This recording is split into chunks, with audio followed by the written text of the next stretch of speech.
I went off. I hit multiple home runs. Tell me about the hammer and the slugger. I'm going up to the plate and he's like, "You're swinging like a girl. Come on, son. You know, I taught you better than that." First time I was told that I wasn't good enough to make a team. Nowhere to go to realizing the dream. So a year later, I basically was getting called up. Welcome to the Game Time Podcast, where we dive deep into the athletic journey, from raw beginnings to its full potential. Join us as we explore how athletes discover, nurture, and evolve their abilities to turn sporting excellence into lasting life success. Whether you're an athlete, a coach, or a sport enthusiast, we're gonna uncover the secrets of how athletic excellence can evolve both on and off the field. On today's podcast, we're talking to Matt Joyce, a 14-year MLB career, but it started way earlier, with a relationship with him and his dad, the hammer and the slugger, evolving into a local stardom here in the Tampa Bay area, staying home locally, playing at Florida Southern, where he now has his jersey retired, to a full circle moment playing for the Detroit Tigers, to ultimately coming back home to the Tampa Bay Devil Rays to be on the field where he first captured the dream of being an MLB player.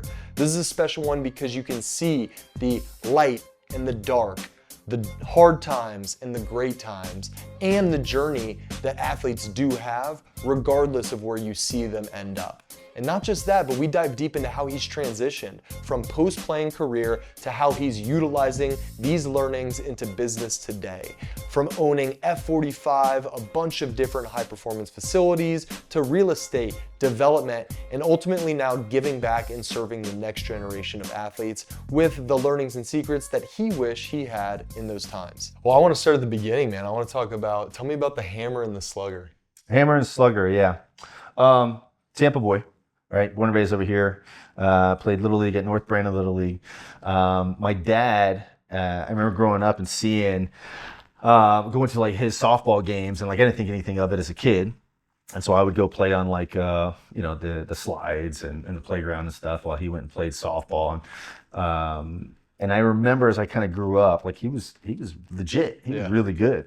And it was like a traveling league type of thing? It was like a softball was like big back in the day. Like softball, he was one of the best softball players. There's actually an article in Tampa Bay, I think it was Tampa Bay Times. I don't know if it was different back then, but Tampa Bay Sports page, where it was like, in Tampa softball, nobody does it better than Joyce, right? And so for whatever reason, they gave him the nickname Hammer, the Hammer, because he would hit homers, right? He had a lot of power. And those softball players can rake. It's a different level. Yeah. I mean, there's a similar story with Blake Bortles, his dad, in softball. Mm-hmm. And so in college, we played in his adult softball league, ball we played. And you see, we were both good hitters. And if you were to play golf or something with Blake, he hits the ball 350. But some of these guys, how they've just optimized how they can hit a softball. It's incredible. Yeah. And then once with like the bats started getting a little bit more juiced. Yeah. I mean, he would play with guys that were monsters, and he was good, man. So, as I grew up, he gave me the nickname Slugger.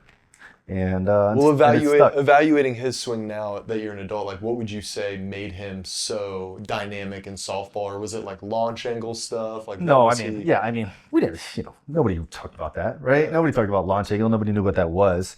I remember watching him and knowing what I know about hitting now.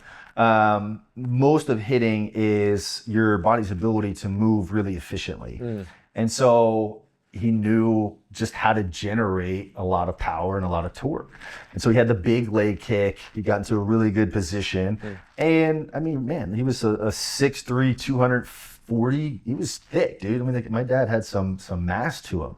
And so, like, you think about that mass and being able to control and generate that much power, he could hit the ish out of the ball, right? Like, I mean, he hit the ball really hard. I didn't do as well with like a leg kick, like the timing, right? Like softball, you had a lot of times. Well, I played growing up with Dante Bichette and his dad and Bo and these guys, and seeing him teach like a little leaguer is kind of tough, right? Because he's sitting in a cage hitting with one hand, just hitting lasers back, yeah. And it's like, just do this. And it's like, the whole dynamics of the physics is so kind of crucial in that time because you're trying to learn the basics, the fundamentals. But how did that translate from what he was able, I guess, to teach you, or what head start you found getting into baseball, or I guess how you even thought about training, going from seeing your dad being around when you started to play. Yeah, again, like nowadays is a lot different than um, the kids that like in my age when I was growing up. Like we didn't go to train as often consistently. There weren't so many training facilities. We didn't know as much about how to train and diet and stuff like that. Like I grew up on milk and cereal and stuff. You know what I mean? Yeah, PBJs. And so my dad, he was tough on me. He really pushed me. But a lot of his teachings really were, push off your backside, pull the baseball. I mean, some of the things that I actually probably wouldn't teach. I think a lot of the feedback and lessons and advice that you give anybody, let alone a kid that's hitting at Little League, is very relative to them personally, right? If I have a kid that's like stuck on his backside and he's spinning off the ball, like I'm gonna give him very different hitting advice than I would if somebody's like lunging out and jumping at the ball. And like, again, everybody's body moves a little bit different. So much of it is, getting yourself into really good positions and then trying to be really consistent with your mechanics. But overall, like I think it's just like anything. The more you do it, the better you get. The more you play, you face better competition. Obviously, the more you're going to fail, and then you make adjustments, and you're going to get a little bit better from facing that better competition. And what is it like going from playing youth ball to seeing the competition that you're around? Did you start playing travel ball immediately? Was it just local Little League stuff? Where did you start being able to gauge and benchmark your game in kind of the youth around other competition that you were playing? Yeah, so again, it's changed a lot, right? When I was growing up, we had AAU, which basically turned into travel ball. I think travel ball was a little bit different, and then AAU, I think it phased out. Did you go to like Disney and Orlando? And so I played in one of the first tournaments and hit one of the first home runs in Disney's Wide World of Sports, which was really cool. I got a picture of me and my dad. It was awesome. Did you do like the what is it, like the keychains and the tags on the rags with the towels, and you're trading them with all the teams? Yeah, I don't know. The pins? Yeah, I don't remember that. No, I probably did get that. Yeah, I don't know. It was forever ago. It's a lifetime ago. But yeah, there was one point I remember being on a Little League team, AAU, and then high school. It was like high school Legion ball. And I went from one game to the next, and there was, days that like, again, I wasn't like this absolute standout all-star superstar, like, hey, this kid's definitely gonna make the big leagues. Like there was times that I went from striking out 3 times in a game to the next game in AAU and striking out 3 times in that game, you know what I mean? Yeah. So you have the roller coaster, but like at that point I remember just feeling where I was like, man, I'm burnt out. I'm like, I need a break. And I got a break and then moved away from AAU and went straight predominantly high school. And that was my focus, and then kind of, So that's definitely not normal. It's not normal now, right? And even when I was coming up, I mean, it was all summer. That was all you talked about was your summer team, Junior Olympics, playing at like these perfect game type of tournaments. So perfect game was kind of just starting. So I went and did the perfect game. They had it was a tournament that I went and played in. I don't think I did that well. I think I got 1 hit, but I did okay. There was a Florida Diamond Club. There's one of those that I played in, but those were still like relatively new. So we did a couple of them, but it's so hard to say like, hey, you should do this one and this one.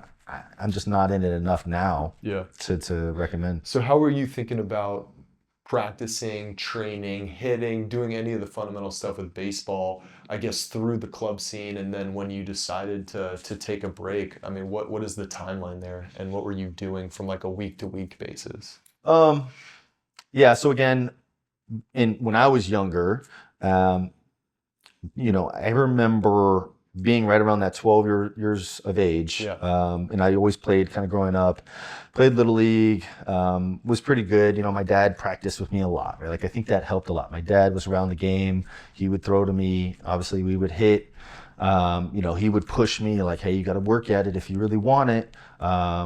Nothing's given to you, all this like motivation to really push me in the right direction.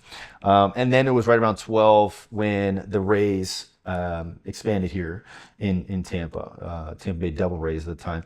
So that was 98. And then I remember going to a game and watching the Yankees. My dad loved the Yankees. Well, he was more of like a Mickey Mantle. He loved Mickey Mantle. Yeah, old school. My dad's old school. And so like he was always, a Yankees fan. So we went and watched the Yankees, and I remember sitting in left field, eating Dippin' Dots, and my dad nudges me and he's like, hey, that could be you out there one day. And I think just like that vision of like, hey, you know what? Like that could be, right? Like I could actually, I think I might be able to do that. And I think that like, it sparked, once you kind of have that vision of like, all right, that's what I want to do, that's what I want to achieve, it gives you something to like go for. And hold on to, right? Yeah, and to work towards, right? And so like at that point, like I went back home and like I set up like an orange construction cone. I got a bag of balls. I put up my dad's tarp, in the backyard. And so like I was like practicing day after day, and that actually led me to. So did you have like a routine then? Because I know when I was coming up, you had all like the different level tees, you had the different location, you had like working inside out. No. Not at this point. Yeah, not at this point. It was an orange construction cone. I couldn't adjust my tee. You know what I mean? You could get close to it. No, I didn't. Again, it was an orange construction cone where I went back and I just like I would hit into the tarp, and then it led to having one of those showcases where I went off. I hit multiple home runs and just played out of my mind. And then college and teams saw me, and that helped with my exposure. So, but again, like there's so much more information out there nowadays. There's so many travel ball teams.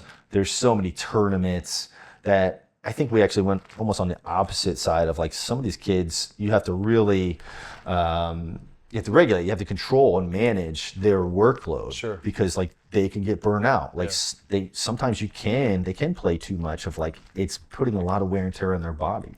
So it's all relative.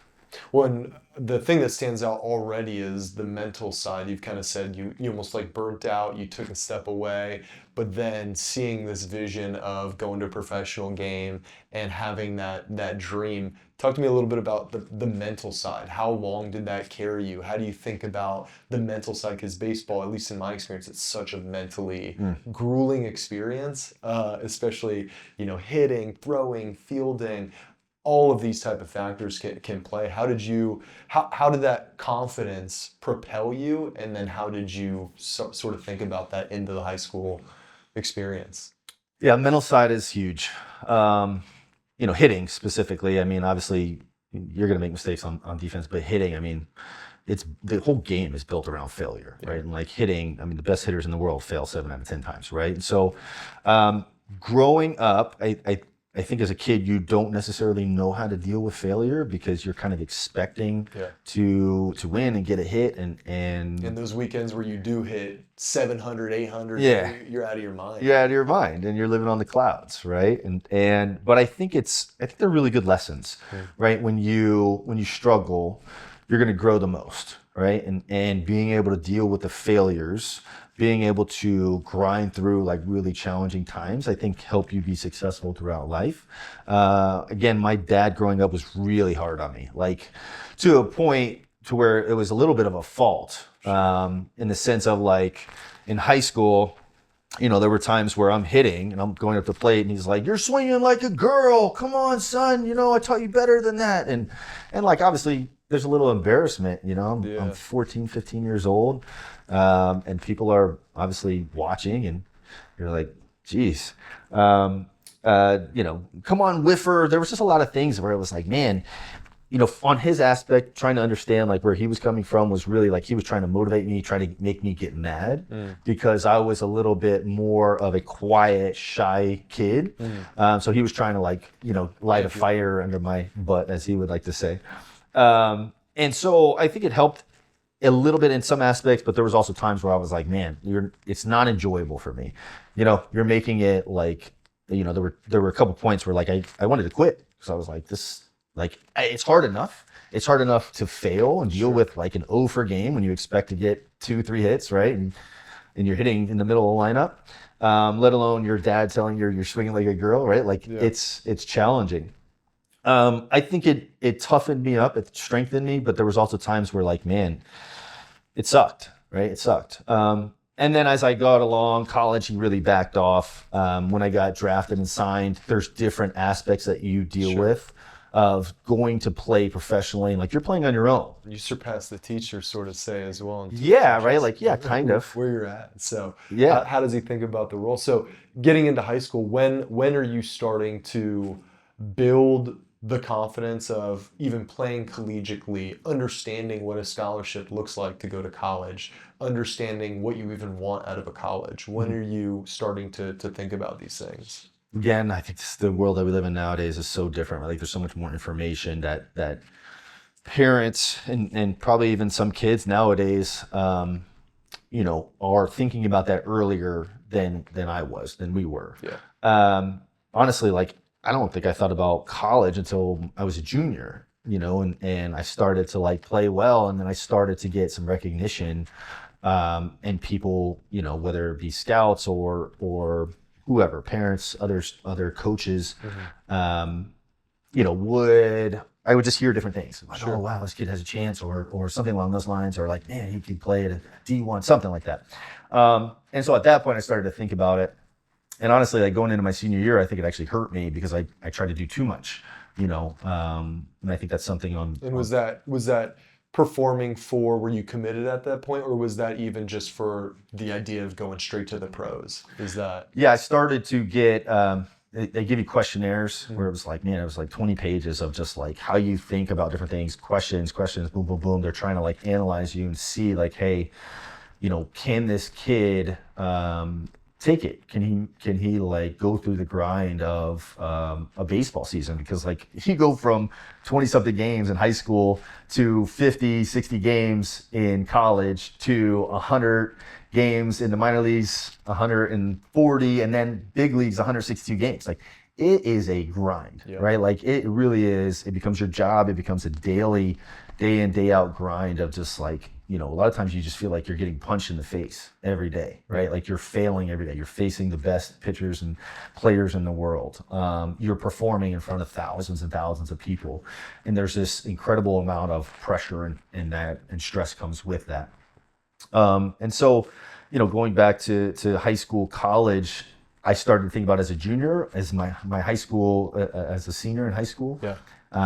I started to like, all right, if I want to get drafted in the first couple of rounds, I gotta hit more home runs. Or, if I want to sign with a D1 school, I gotta hit more home runs. I gotta play better. And I think it hurt me a lot because I tensed up. I pulled off the ball. I tried to do too much as opposed to, hey, let the game come to you. Stay disciplined in your zone and still hit line drives. And then obviously, hey, if you run into a home run here and there, then great. But don't try to do more than you need to. And so as you made a selection, you had some opportunities of where you could go to school, whether I saw like UT. What made you choose Florida Southern? And then how quickly were you able to make that adjustment, or I guess have that realization of, hey, senior year, probably was doing a little too much. Let's go back to the basics or a little bit, or I guess talk to me about the early college career. Yeah, we so that decision, it was crazy because I was fortunate, right? I was very lucky. I had a full ride offered from Florida Southern, University of Tampa. Full ride. Wow. And then for those at home, that is not common. Yeah, usually you're like 20%, 30%. Right. 50% is big time. So yeah, full ride. Yeah. Again, this is where like showing out at the showcase when those coaches were there helped me a lot, right? Yeah. Like I had a crazy showcase. And so, we had conversations with USF, UCF. They were smaller, like the Division Ones. Didn't want to commit, a full ride. I think it was 25, 30-ish%. Yeah. And I didn't come from money. My dad was blue collar. He worked really hard, drove a truck. And so like the full ride, I was like, hey, I had, this is still a really good baseball program. This is a great school, both of them. And I had a full ride to, I think it was Manatee Community College. I wanted to go to a 4-year school. I wanted to go to school for the education. So it was really between Florida Southern and University of Tampa. And UT ended up withdrawing their offer like 2 weeks before I signed. And like, again, I went there to do like a showcase workout and I stunk. Right. And so I don't know. Is that why I don't know if that was why, or they signed another outfielder. It probably had, something to do with it. A couple things. Yeah. And so, signed with Florida Southern. Came in right away, started as a freshman. Me and You're on another. a full ride. I mean, you probably didn't know at that time, but the pressure that even puts on the coaching staff, to give a guy a full Yeah. offer and what that. So you came in and right Yeah, away. I didn't think about it from their Good. aspect. Yeah. You know what I mean? Good. It's a good thing. No, it was. I didn't. It was purely me. Like, hey, I wanted to play. Yeah. And I think you have to play in order to get better, right? And I didn't really doubt that I could play there. Just because like as soon as I got there and started like hitting with other people, like, and had some batting practice, like I went through a little bit and I was like, okay, like I can play here. Some of the guys would launch balls, right? Like, I mean, these are like junior seniors, but bigger guys, and you're like, oof, like that's impressive. But a lot of times those guys would struggle in the game because their swings got too long. You know what I mean? They're trying to hit home runs. So for me, it was always, all right, line drive, gap to gap, and then I'll run into something. And then obviously, as far as like outfield, I felt very comfortable. I was very athletic, had good arm, got good reads and stuff like that. So it was never anything like that. But like, again, when I went to go play UT, it was like, all right, I got a little chip on my shoulder here. I gotta do something. And we played well against them. Yeah, and talk to me about, I guess, the trajectory, like on the just leadership team dynamic side. You came in, and to me, I think a lot about the mental aspect of, I think all sports careers are, you're kind of going up and then you level out and there's some sort of mental breakthrough. And it sounds like you had a pretty quick breakthrough where you were able to see and know, I can hang with these guys. Mm-hmm. How did that change the dynamic in terms of some of the older guys, your role within the team, just the locker room kind of aspect? Yeah, I mean, the seniors were a little bit tougher. There was still some hazing going on. Yeah, have to. You know what I mean? There was still some hazing. And, I think hazing, I don't know. It's all, I don't even like the word hazing because I don't believe in, making someone else feel like crap or making a joke at someone else's expense. Yeah. I always believed in like, hey, especially as I got older, because I experienced this. As I was older, like I always wanted to make them feel inclusive. For sure. Hey, you're part of the team, and have fun with them as a team. Well, how I think about it too is just letting younger athletes, because I think all younger athletes have an element of you just don't know what you don't know. Yeah, of course. And how do you ensure young guys or gals are open to not knowing what they don't know and are still willing to learn, even though they might be hitting 400, 500 as a freshman? Because again, there's these inevitable kind of troughs and areas that can plateau. Yep. But I think of the good side of hazing, not like actually creating turmoil for there was, for whatever reason, man, I don't know what it was. There was a handful of times that I caught some heat and not didn't feel included. And again, maybe somebody felt threatened. I don't know, but I think it all ultimately led to me having a different perspective on like how to treat the younger next generation. When you became a leader, right? How did that change? I guess the culture of the team when you got there and the team as you became. Yeah. So again, college, man, it feels like a lifetime ago. As a freshman, I think you're just trying to make the team, number one, right? You just want to just feel like you belong. Mm-hmm. And I think that's the same thing as when you make it to the big leagues. You're like, man, number one, I just want to get here. Sure. Number two, I just want to show everybody that I belong here, right? And then it becomes like, all right, like, how do I prove that I'm one of the better ones? And so junior year, again, same thing kind of happened for me where like I hit a bunch of home runs my junior year. I was basically projected and almost like expected to break the home run record at college. Mm. And the same ish happened to me where like senior year, I tried to do too much, right? Like I tried to hit home runs. My swing got long. Same kind of thing. Just put too much pressure on myself. And had like a down year. I signed as a junior year. So my junior year, I struggled. My sophomore year, I crushed it. Mm. So I signed as a junior. And my junior year, we ended up winning the whole thing in Division II. We won the national championship in Division II, which was awesome. We had an incredible team. I think we had like 7 or 8 guys drafted from that team. And so that helped bring a lot of scouts to our games. Like our first game of the season, I think we had 28-ish scouts. It was crazy how many scouts we had.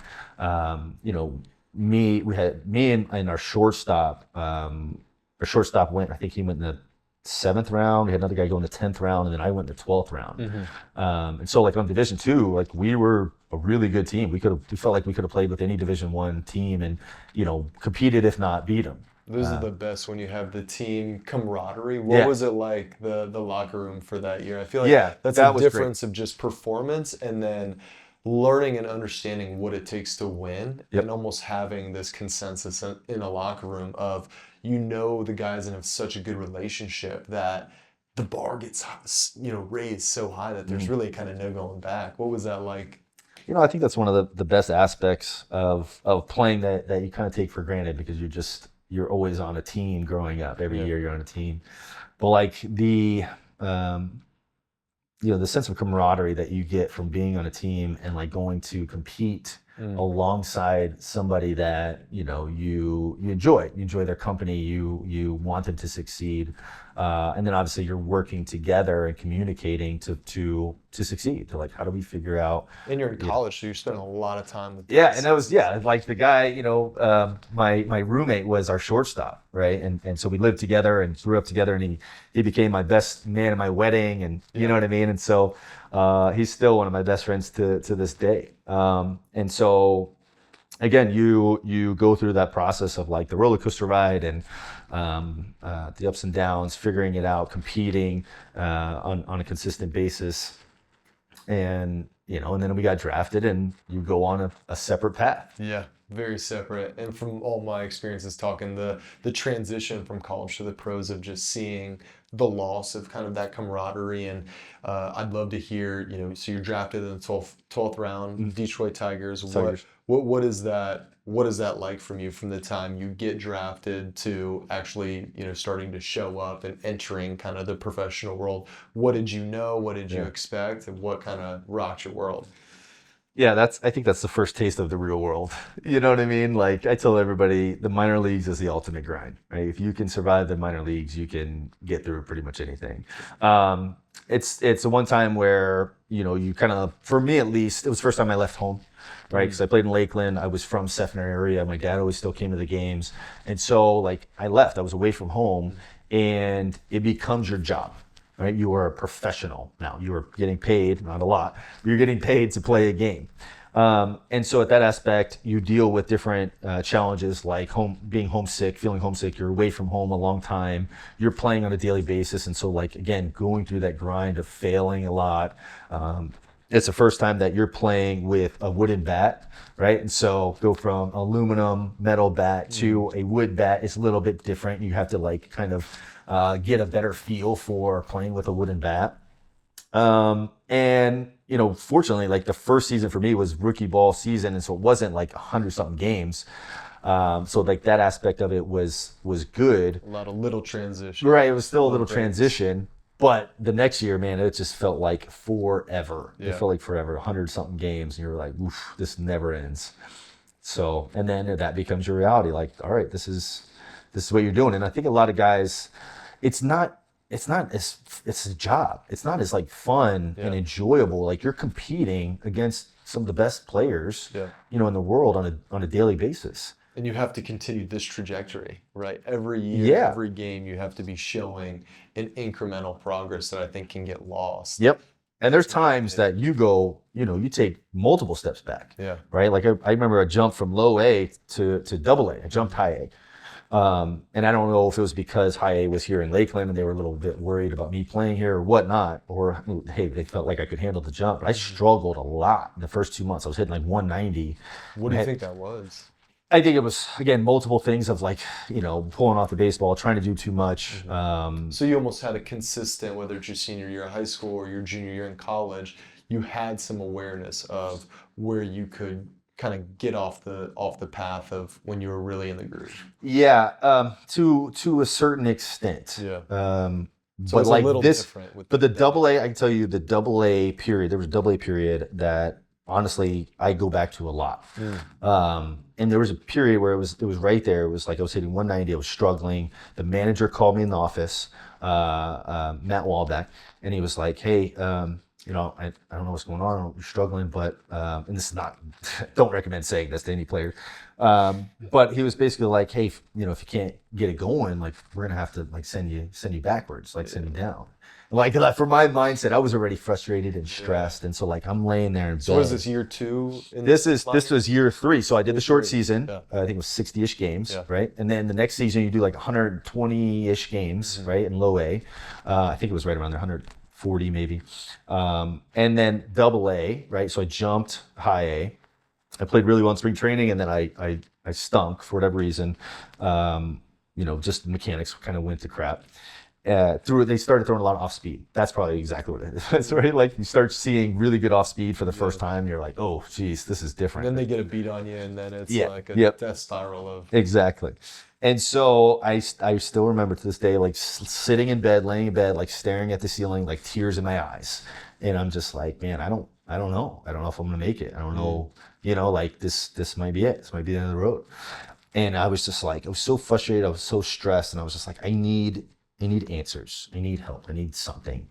And I remember we left on a trip, road games, 10-hour bus ride. We made a pit stop, and there was like a bookstore where we stopped for a couple hours for lunch and stuff. And so I picked up like 3 books, and one of them was it was called Hook Me Up Player, and it was talking about like the transition and like when you make it to the big leagues, how everybody kind of wants something from you. The statistics of like 70% of athletes go broke within the first 5 years.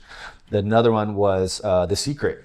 It was a secret. It was the law of attraction. Oh yeah. And so I got like really deep into that, and like once I started going into the law of attraction and The Secret, and like really becoming much more aware of how I was thinking.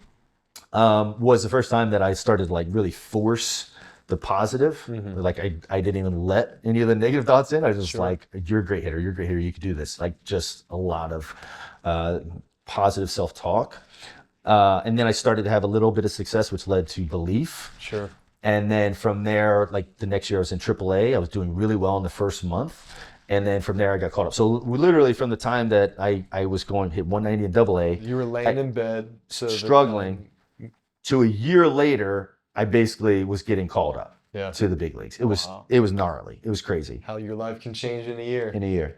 So when you became aware of The Secret, did you start, because for me, kind of growing up, guys like Mark McGuire, and you see the visualization and you see some of these habits, did you start looking for those? Did you start figuring out how you implemented those in your game? What was 100%. All of it. Yeah, visualization, a lot of things late at night, the self-talk. I mean, and the whole, throughout my whole entire career, like those little nuggets stayed with me and helped me like to obviously make the adjustments a little bit faster and weather the storms. But so much of it is like, how do you deal with failure, right? Like, how do you stay consistent in something in a game that you fail majority of the time? So like, what are you saying? What are you saying to yourself? Yeah. You know what I mean? What adjustments are you making? How are you preparing? What's your approach? All those things. And how the external environment in a year can go from feeling like you're probably stuck and nowhere to go to realizing the dream. Right. What was that like when you got the call? Yeah, it's crazy. Where were you? Set the scene. Yeah, so I was in Toledo. We were about a month into the season. I got called up Cinco de Mayo, and I came to the clubhouse, put my batting practice outfit on, right, like pants and a light shirt. And the manager calls me in the office, and at the time I was tearing it up. I was hitting, I don't even know, 330 something. I had like 8 or 9 home runs within the first month, and I was playing really well. And I guess recently, Jimmy Leland, who was the manager of the Tigers, came to see a game, and I hit 2 home runs that game. And I didn't know. It was really good timing. Good timing. And so they basically... best timing. Yeah, best timing. And thank God I didn't know he was there. And so he was basically like, all right, like, let's go, call him up. Yeah. And so Lance Parrish called me in the office, and he was like, hey, come on, I want to talk to you. So sat down. I'm like, what's going on? He's like, so, we felt like you hit the ball hard a couple times yesterday, but felt like you could have ran it out a little bit better. So we need to make a move. And I was like, what? And it's like, so we're going to call you up to the big leagues. You're playing tonight against the Red Sox. Oh, dude, it was like At Fenway? 0. No, so we were at Comerica. Yeah, Comerica. And so like it was roughly an hour drive, right? Yeah. And I mean, it was just insane. Like my heart starts beating fast, right? As soon as I hear that. And so I'm pumped. So I go and they're packing my stuff up. I throw my stuff. I'm driving like a 99 Honda Civic. Like it's old and beat to crap. But Just it's representing thousands. the story, Yeah. man, You know the what I mean? story. Put thousands of miles driving back and forth on this thing. And so I'm headed to the field. I'm driving like 95 on the interstate. I'm calling my dad, my sister, everybody I could within that hour. And it was just, it was so fast. It was so fast. And as soon as I get there, like they're already having batting practice. They're like, you need to get out there and go take some swings. And I'm geeked up, right? Juiced up. And so I go out there. Marcus Timms is hitting, Brandon Inge, and I'm starting that night. Dice K was on the mound. Ooh. It was Thursday night baseball, so it was a sold out crowd. It went from 2,000 people in the stands to 40,000 sold out. And it was on, I think it was on ESPN. Wow. Bro, you want to talk about some nerves? That was probably at the height of. It was like my heart was beating out of my chest. Like I literally almost fell running into the outfield when like we came out of the dugout. It's like I almost fell because I couldn't feel my legs. So yeah, I'll never forget that day, that feeling, and it was special. These moments, man, are everything. Yeah, it's cool. The moments, and I'm sure for you even, because it's a part of your story from people who make you and they read Wikipedia, but the actual opportunity to relive the moments and know, right, even translating to what you're going to do now, which I definitely want to get to before you roll, but we'll hang on the MLB career for a little bit because we got to get full circle, obviously, with the Rays moment and the All-Star year. Yeah. But however you want to break down the time in between, right? So you're called up now, the dream is kind of realizing, you're with Detroit. Talk to me about how you view your early and into kind of becoming like a seasoned, vet. Yeah, man, wow. Again, I was very fortunate to play a long time, play 14 years. Yeah. 8 different teams. And I tell everybody it's the ultimate roller coaster ride. Like I had the highest high moments of getting called up to the big leagues, making an all-star team in 2011. With the Rays, like where I played at home. Hitting one of like just some really big like moments of like your sold out crowd. Right? And I was looking at your pitch hitting stats, and they're like. They had good stats. I was good pitcher. Like, I don't think I've ever seen an actual good statistic pinch hitter. It's like guys that you just think have ice in their veins. But I mean, there was obviously something about those moments, right? Like what? Again, where it was like, my career evolved, right? Yeah. Like as we all do throughout our journey. So 23, caught up with the big leagues with the Tigers. I'm up with Pudge Rodriguez, who's going to be a future Hall of Famer. Miggy Cabrera, right? Like Gary Sheffield. Like, dude, I'm like. It was the first time that I was like starstruck. I was starstruck. Like these guys are superstars making $16-20 million. And you're like, I don't know, do I even belong here? Sure. And so again, it was like, all right, well, it's go time, right? And so I played well for the first couple months. Like they didn't know me. They challenged me with fastballs. I was a good fastball hitter. And then they started to like figure me out, sliders down and in, change ups, big breaking balls. Like they mixed it up and I struggled. And I got sent down, called back up towards the end of the year and did okay. And then traded to the Rays in the offseason. They wanted me to go work on hitting off speed. So I went and played winter ball in Mexico, in Mexicali after a full season. I was like, I don't want to do this, but if I have to do it, then I'll do it. So was that a choice or was that you kind of wanted? No, I didn't want to do that. Like I played a full season. You know what I mean? You're like, you want me to go play winter ball after a full season? This is a little nuts, But it was also like, the idea was we think you need to work on hitting off speed or see more off speed. And Mexico is a great place for that because they throw a lot off speed. Sure. And so it was. And I played well. I played well down there. And then while I was down there, I got traded to the Rays. I came back home, was pumped. My dad was. What was that like? My dad was ecstatic, right? It was very cool, surreal, and it turned into a lot really fast. Being born and raised here. Going back to reading that first book of Hooked Up when it comes back around full circle. Yeah, dude. I mean, it was just, it was the first time that, I was home, right? And so like everybody that I knew growing up, high school, college, like every game somebody was there to watch me and support me or knew me. Every game it was, hey, Ironwood High School, Florida Southern College, I played softball with your dad, and I'm like, Jesus, I don't remember, I was 5 years old, I think that aspect of it was really challenging for me, of like, how do I manage this? Because everybody wants hats, tickets, jerseys, leave me this, sign his, come here, do this. And like, I also was like, I gotta go perform, and so like I had to like try to say no to a bunch of things. And so again, like coming to the Rays, 5 years with the Rays, we had a really good team. They went from worst to first. 2008, they were terrible. Tampa Bay Devil Rays, they struggled, they were last place. First place, right, in 2009, it was crazy. Longo came up, had a huge impact for them. Obviously, the guys like Price and BJ and all these guys were coming up with some really young talent. So they were loaded. They had a really good young team. And so like I came in and was a part of that. And so we made the playoffs 3 out of the 5 years. I had a really good 2011 where I had a crazy stretch for like the month of May and even going into the next month and made the All-Star team. And then like? That was awesome. So the All-Star game was in Arizona.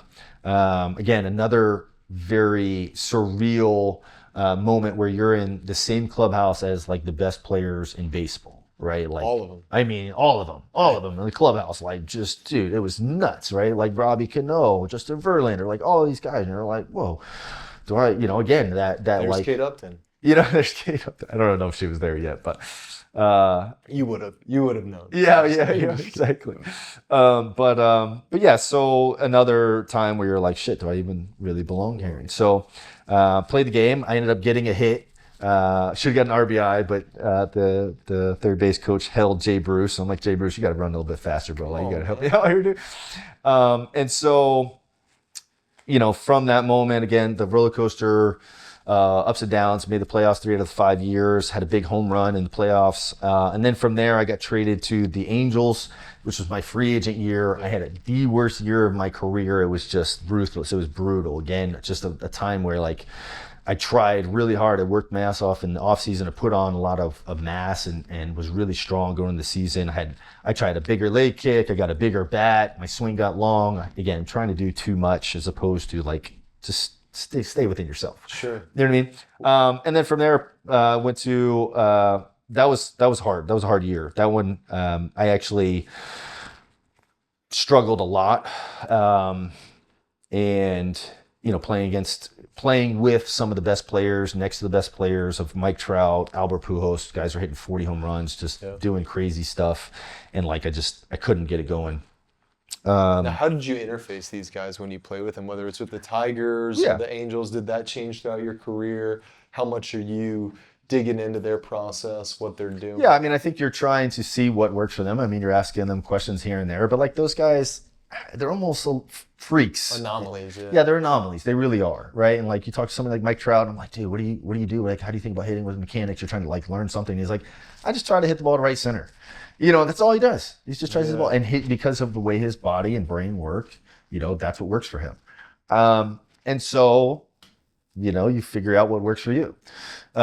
Struggled really bad. My season actually ended in 2015 with a collision with our shortstop. And I think it was maybe beginning of August-ish. And so there was a fly ball. I was playing left field. I was running in. Shortstop's running out. Third baseman's coming out. Third baseman peels off. I-bar's running out. I'm running in. I'm kind of, we don't know. It's like in the Bermuda Triangle. It's really right in the middle. Oh, yeah. And so I peek down and I see him at the last minute. And I'm like, I think I tried to call it at this point, and or he called it, and I tried to back away, and I tried to cover up, and his knee ended up catching my chin, and I got knocked unconscious. Ended up getting concussion, and then shut down for the next almost month. And then I had to go play in the minor leagues, and basically at that point, I didn't know what was gonna happen. So your free agent year is literally your most important year, right? It's like, hey, if you have a good year, you can sign a 5-year deal for $70 million. You know what I mean? All guaranteed. You'd put in your time. And guaranteed, right? That was my make it or break it year, and broke it. The worst thing that could have happened. And it is what it is. I couldn't go back and change it. So it was all right, well, we're here now. what do I got to do? And so I made some adjustments. I went and played winter ball. I played in the Dominican for De Los Gigantes, San Francisco de los Gigantes, and played well, made some adjustments, worked my ass off again. Pirates ended up giving me a shot, saying minor league deal, come play. And it was basically like a platoon role, even more of a pinch hitter. And that was where, same shit, it was like you pinch hit. And I spent most of the game preparing for that one at bat, right? And so like I had to get off the machine, I had to see velocity, because once you get in the game, it's not like lobbing in there for batting practice. You're going to 97 miles an hour. And so I might get one pitch to hit and I wanted to be ready. And so I did everything I could to make sure I was ready. And so like the first half, I crushed it. I did really well. I also was playing in the NL where they didn't know me as well. And so like they would challenge me with fastballs. And then big mistake. Yeah, the second half, they figured me out. I started throwing a lot more off speed and I struggled. So from that point, I signed a 2-year deal with Oakland. First year was really good. I had one of my best years. I just learned a lot at that point of what worked for me and what I needed to do. And so hit 25 home runs over there. And then I started to have a lot of issues because I was obsessive, right? Like I wanted, all I wanted was to be successful. Body, yeah. You know what I mean? I was willing to do anything and everything I could to be successful and sacrifice everything in order to like get what I wanted. And so like I killed myself. I would take hundreds of swings and I would hit off the machine and your body can only sustain so much wear and Just tear. no recovery as you kind of got older. And I couldn't recover, right? And so from there, it was, I was more of a pinch hitter, platoon kind of role. And so I signed with the Indians, I think. So 18, I was hurt. 19, I started with the Indians and struggled a little bit in spring training. Right? I didn't play too much in 18. And I actually got cut. Francona called me in the office and it was the first time that I got cut from a team, and first time I was told that I wasn't good enough to make a team. And so, that's hard to deal with, right? Like you're making it to the big leagues, you're like, top prospect, all this jazz. And then someday like a big league manager says, you're not good enough to make the team. And so I ended up talking to my agent and I was like, well, I got to stay ready in case another team calls. And so I ended up continuing. I asked them if I could still continue to work out. And so I kept showing up. Right? Like I was cut from the team, basically saying, you're not making the team, but I'm going to still keep showing up to practice and stay ready. And then the Giants called and I played 3 or 4 games with the Giants. And this is all within the matter of like a week or 10 days of like everything happened real fast. And then the Giants were going to send me to the minor leagues. The Braves called. They were like, hey, we want to get Matt on the big league team. And so they asked me and I'm like, yeah, of course I want to play in the big league team for the Braves. And they asked. I don't even know the details. They asked me like, hey, what do you want to do? Like, you want to stay with the Giants? Or I'm like, well, I want to play in the big leagues, right? Like, and so I signed with the Braves and I went from getting cut to I think maybe 2 weeks or less later, pinch hitting on opening day against the Phillies and hitting a pinch hit home run. It was sick. It was literally from just like the bottom, like you're no good, you can't play in the big leagues anymore, to you're on top of the world. It's the highest highs and lowest lows. It's crazy. So, and then from there, I played for the Marlins. COVID was terrible. It was awful. It was like prison baseball, but it was the first time that our Marlins made the playoffs in 17 years. Yeah. So, hey, that's pretty cool.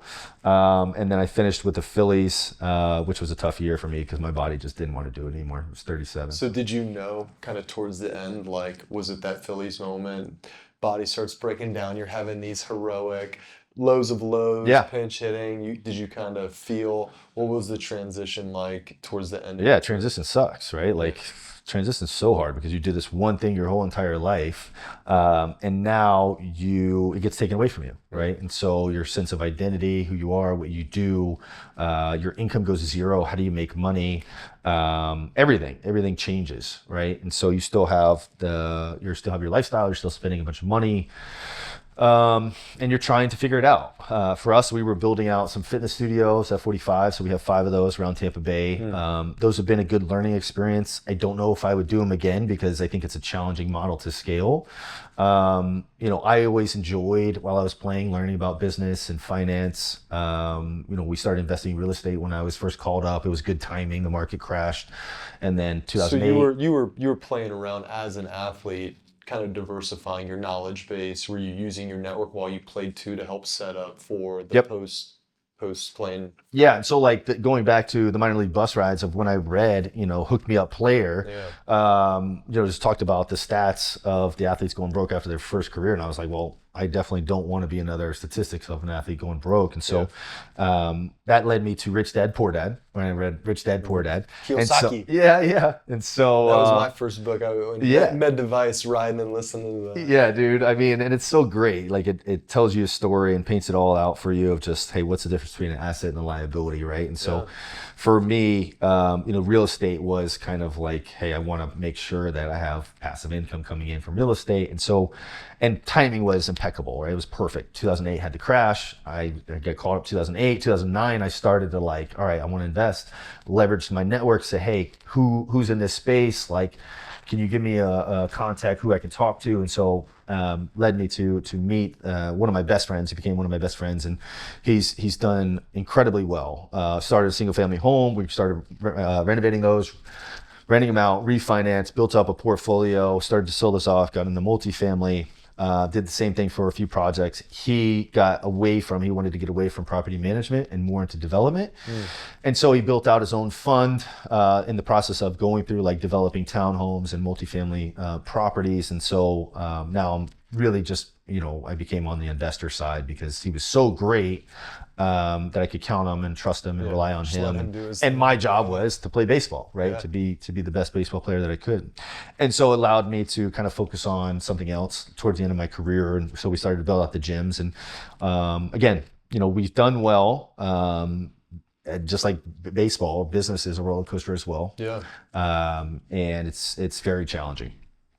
You have, we kind of talked about this offline of it's just as hard to build a small business as a big business. Yeah. And again, even in sports or whatever, you get at different levels, but there's lessons in F45 or where you do or don't want to spend your time. How are you thinking about business as opposed to serving? And I know you're serving, former athletes now, kind of transitioning, if you want to get into that a little bit. Sure. Of where you want to spend your time and what are you passionate about versus just kind of the business side or making money side, or just how you think about that? Yeah, no, I think it is a challenge, because everything goes back to time. You only have so much time. And for me, family, so number one, you had to have your priorities in check, right? Number one is my daughter, right? She just turned 8 years old, and so my whole schedule in the world revolves around her because number one, I'm a dad, and I have to be a dad. And so this was actually something that going to a PAC event, Pro Athlete Community event, helped me to really think about what are my priorities. And then how do I really want to structure my time and my weeks? And then ultimately, once you understand that helps you make decisions around, hey, what kind of work do you want to do? What do you want to do? And so with the gyms, we've been very fortunate to have incredible people and managers come and help us out with managing and leading those. And then right now we have a great regional manager for those. And so I was trying to pull back and buy some of my time so I could do something that I was a little bit more passionate about, of helping players, because I always enjoyed those conversations with other players about what they're doing with their money, investing in real estate, how they're thinking about just anything and everything around that world. And so I ended up joining the Pro Athlete Community group to help them build out the MLB side. And so I kind of told them, I was like, all right, I'll work with you for this year. It's something I'm super passionate about. I enjoy it. I think it's a big need.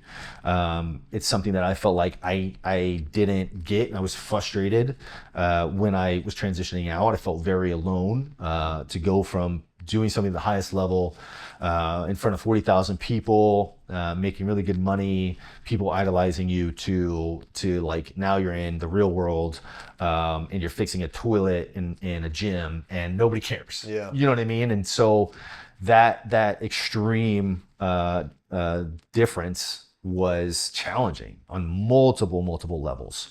And so I feel like it's a big need for players of hey, transitioning out, helping ease the transition, providing different options for the players to explore. They have a different program for current players compared to retired players. Retired ones a little bit more in depth once players kind of having a better idea of which. They got more time and they're a Yeah. little bit more desperate and they want to listen a little Right, more. right. Well, they get, you kind of figure out what intrigues you a little bit more, and then yeah. you could kind of go a deeper path on that path. And so I think the challenge for me really is the matter of like, okay, you want to make money, right? You want to do something that is rewarding. And obviously you come from this world of being in the big leagues where, hey, you perform well, you get very rewarded.